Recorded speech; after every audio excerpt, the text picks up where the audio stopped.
আমি ডাকি তোরে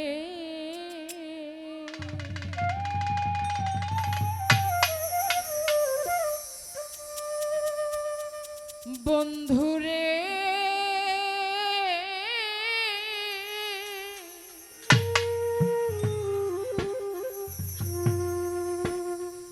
তুমি দেখা যাও আমারে রে।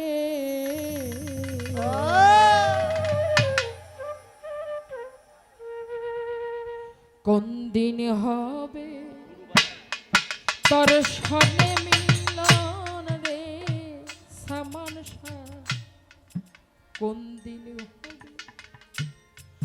তোর সনে মিলন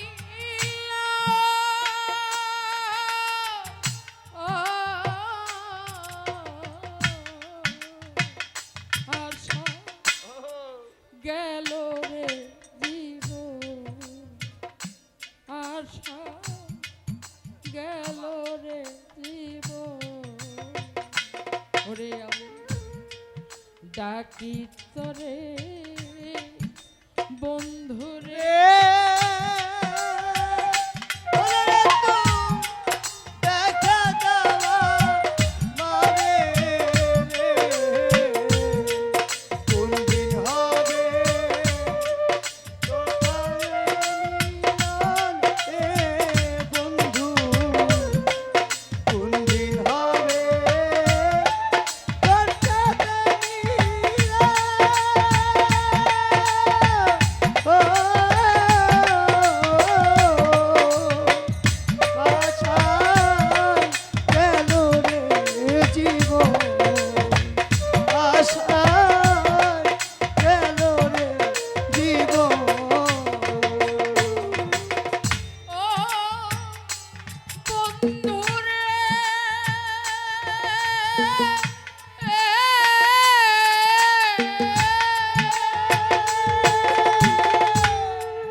জিজ্ঞাস করি যারে তারে রে।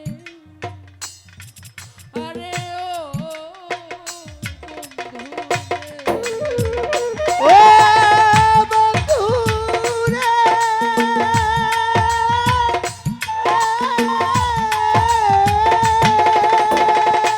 খাজা বাবা রাস্তাঘাটে খুঁজি তোরে, ওরে মজা জিজ্ঞাস করি জানে তারে। আরে ও বন্ধু রে, ওরে আমি শহরে নগরে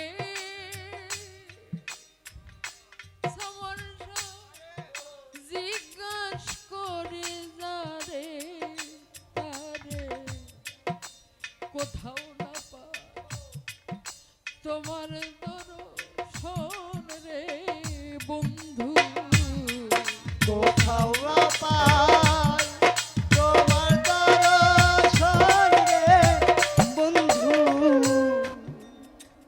হালে মিত্র কোথাও না পাই তোমার দর্শন,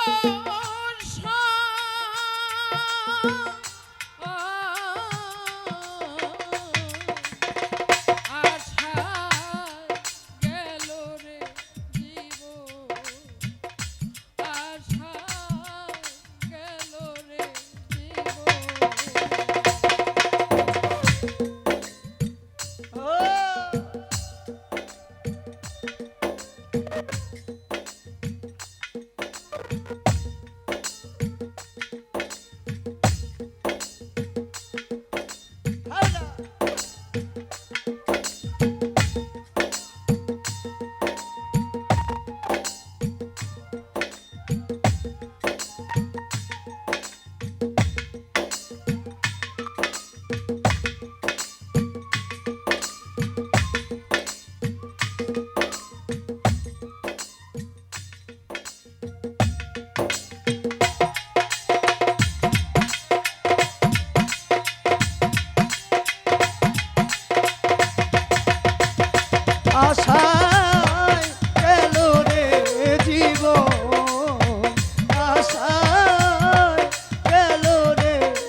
তুমি বিনে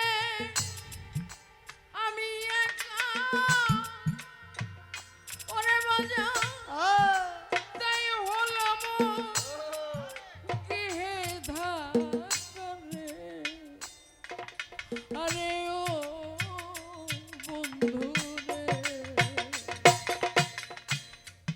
যাই না যে প্রাণ রাখা ওরে বাজা একবার এসে দাও হে দেখা আমার আশা করো হে পূরণ রে বন্ধু আমার আশা করো হে পুরাণ বন্ধু। আমার আশা করো হে পূরণ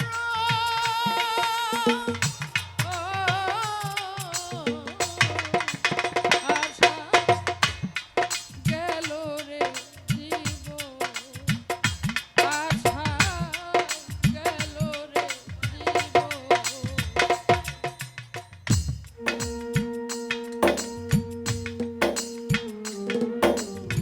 হর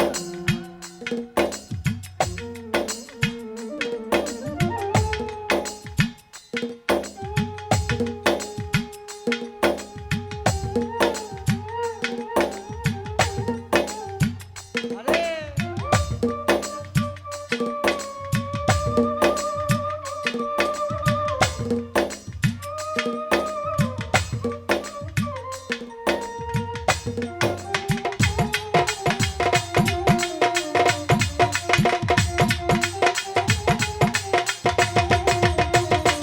আশায় এলো রে জীবন, আশায় এলো রে জীবন। ও বন্ধুরে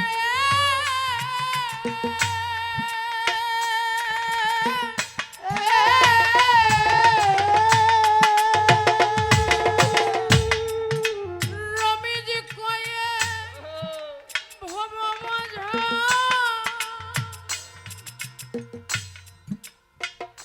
ওরে বাজা ও কেহ নায়া পোনা কারে আরে ও বন্ধু রে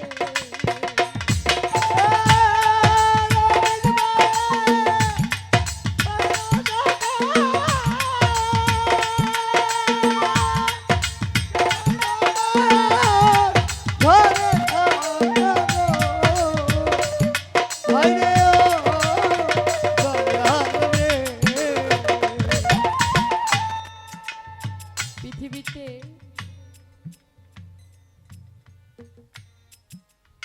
সমস্ত মানুষ আপনার আপনজন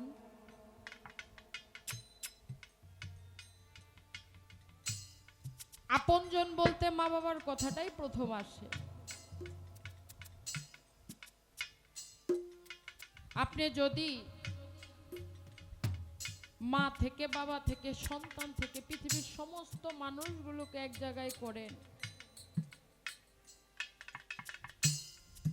আপনি তাদের মধ্যে কিঞ্চিত পরিমাণ হলেও আপনার প্রতি কোনো না কোনো স্বার্থ পাবেন। কাল হাসরের মাঠে মাই সন্তান চিনবে না, ভাই ভাইকে চিনবে না, বোন বোনকে চিনবে।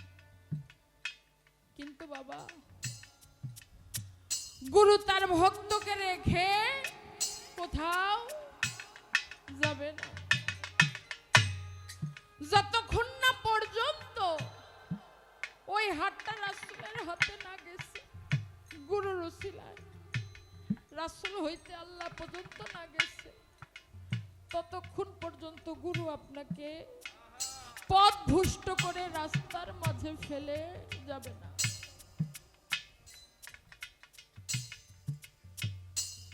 এ পৃথিবীতে দেখেন, মার মনে যদি একটা বড় ধরনের কষ্ট দেন, বাবার মনে যদি একটা বড় ধরনের কষ্ট দেন, ক্ষমা চাইলে মায় মাফ করে, বাপে মাফ করে, কিন্তু একদিন হইলো খোটাটা দেয়, তুই না আমার সাথে এটা করছস, আমি কিন্তু ভুলি নাই, ভবিষ্যতে কিন্তু করিস না। কিন্তু একটা বার দেখেন, যে পরম বন্ধু আপনাকে আমাকে সৃষ্টি করছে, যে পরম স্রষ্টা, আপনি লাখো কোটি গুনাহ করলেন তার দরবারে, সে যেই কাজে আপনাকে নিষেধ করছে ওই কাজটাই আমি আইসা দুনিয়ার মধ্যে করতেছি। শুধু একটা বার সেজদায় গিয়া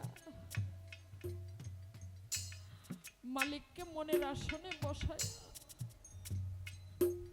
যদি কোন আল্লাহ গো আমার ভুল হয়ে গেছে, আমি জানতাম আমার এই রাস্তাটা অন্যায়, আমার এই রাস্তাটা ভুল, আমার ভুল হয়ে গেছে, আমাকে তুমি মাফ করে দাও।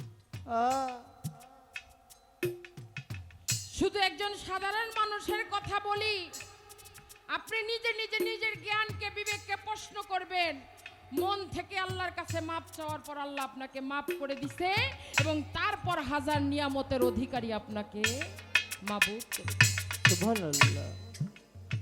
বাবারে, গুরু হইলেন তেমন শক্তির অধিকারী। গুরু আপনার কাছে ধন চায় না, আপনার কাছে সম্পদ চায় না, শুধু একটা জিনিস চায়, আমার ভক্ত যেন আমার কান্ধের উপরে পাও রেখে তার ভব নদীটা পাড়ি দিয়া নিজেকে শুদ্ধ করে দিতে।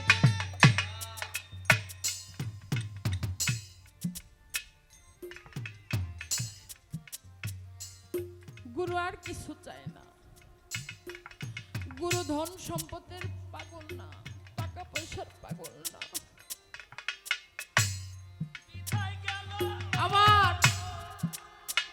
রাসূল তো অনেক বড় জিনিস, আল্লাহ হতে কখনো সে জুদা না। আমার রাসূল যদি এই দুনিয়ার বাদশাহী চাইতো পাইতো। তার ওলি আল্লাহ যদি বলতো এই যে টাঙ্গাইল ডিস্ট্রিক্টটা পুরো আমার উপরে আমি রাখবো, তাই আল্লাহ করে দিতেন। কিন্তু সামান পাগলা তার পাগল ছিলেন না, সামান পাগলা ছিলেন তার বন্ধুর পাগল, যার জন্য সেই অদৃশ্য শক্তির জন্য আপনি আমি আইসাজকে তার দরবারে দুই হাত তুইলা মোনাজাত করি, কান্না করি, তার প্রতি শ্রদ্ধা ভক্তি নিবেদন।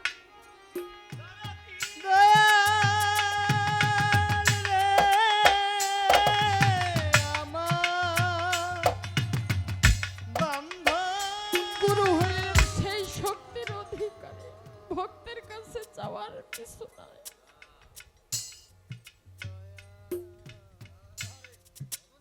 তাই তো বলেছে আমার গুরু ভজন হইল না। আরে ওরে মন, আমার গুরু ভজন হইল না। গুরু ভজন তো অনেক দূরের ব্যাপার, গুরুকে তো হৃদর্শনে বসাইতেই পারলাম না। যদি খাদা বাবাই কবুল করত, 7 বছর বয়সের থেকে একটা বার কেন তার কাছে যাইতে পারলাম না। আরে আমার তো ভুলের শেষ নাই রে বাবা, আমার তো ভুলের কোনো শেষ নাই। যাকে শিশুকাল থেকে ভালোবাসলাম, তার দর্শনটুকু আজ পর্যন্ত হৃদয়ে অনুভব করতে পারলাম না, তার মানে আমার ভালোবাসার মধ্যেই খুঁত আছে। কি বলছে? শিশু